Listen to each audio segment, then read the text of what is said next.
ആദ്യത്തെ semi high speed full electric ട്രെയിനാണ് Vande Bharat express. ചെന്നൈയിലെ ഇന്റഗ്രൽ കോച്ച് ഫാക്ടറിയിലാണ് രൂപകൽപ്പനയും നിർമ്മാണവും. മേക്കിംഗ് ഇന്ത്യ സംരംഭം പ്രോത്സാഹിപ്പിക്കുന്നതിലും ഇന്ത്യയുടെ സാങ്കേതിക കഴിവുകൾ പ്രദർശിപ്പിക്കുന്നതിലും അതിന്റെ പ്രാധാന്യം എടുത്തു കാണിക്കുന്നതിനാണ് ട്രെയിന് വന്ദേ ഭാരത് എക്സ്പ്രസ് എന്ന പേര് നൽകിയത്.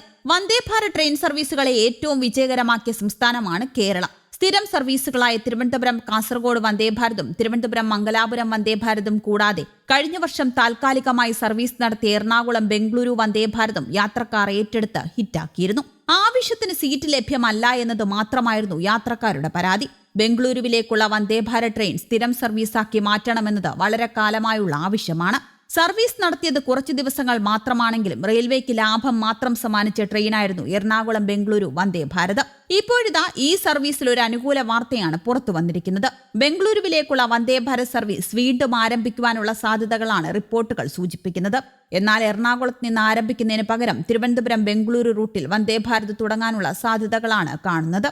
തിരുവനന്തപുരം റെയിൽവേ ഡിവിഷൻ ആസ്ഥാനത്ത് കഴിഞ്ഞ ദിവസം നടന്ന മീറ്റിംഗിലാണ് ബംഗളൂരു വന്ദേ ഭാരതിനെ കുറിച്ചുള്ള ചർച്ചകൾ ഉയർന്നത്.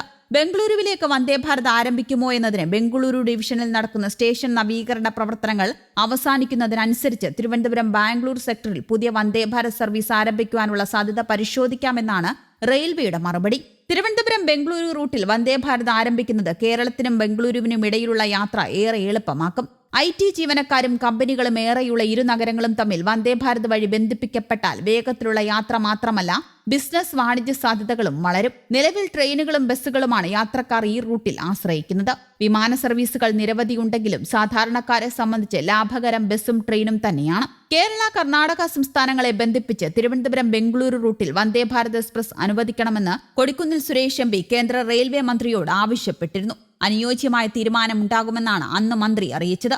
കഴിഞ്ഞ വർഷം ഓണം സീസണിന് മുൻപാണ് എറണാകുളം ബംഗളൂരു വന്ദേ ഭാരത് സർവീസ് നടത്തിയത്. ബംഗളൂരു കന്റോൺമെന്റ് സ്റ്റേഷനിൽ പുലർച്ചെ 5:30 പുറപ്പെടുന്ന ബംഗളൂരു എറണാകുളം വന്ദേ ഭാരത് ഉച്ചകഴിഞ്ഞ് 2:20 എറണാകുളത്തെത്തും. വ്യാഴം, ശനി, തിങ്കൾ ദിവസങ്ങളിലായിരുന്നു സർവീസ്. എറണാകുളത്ത് നിന്ന് ബുധൻ, വെള്ളി, ശനി ദിവസങ്ങളിൽ ഉച്ചയ്ക്ക് 12:50 പുറപ്പെടുന്ന എറണാകുളം ബംഗളൂരു വന്ദേ ഭാരത് രാത്രി 10 മണിക്ക് ബംഗളൂരു കന്റോൺമെന്റിലെത്തും. എറണാകുളത്ത് നിന്ന് 12:50, തൃശൂരിന് 1:53, പാലക്കാട് നിന്ന് 3:15, പോത്തന്നൂരിൽ നിന്ന് 4:13, തിരുപ്പൂരിൽ നിന്ന് 4:58, ഈറോഡ് നിന്ന് 5:45, സേലം 6:33, ബംഗളൂരു കന്റോൺമെന്റ് എന്നിങ്ങനെയായിരുന്നു സമയക്രമം. ഇതിൽ എറണാകുളം ബംഗളൂരു സർവീസ് യാത്രക്കാരിൽ നിന്ന് മികച്ച പ്രതികരണവും നേടി.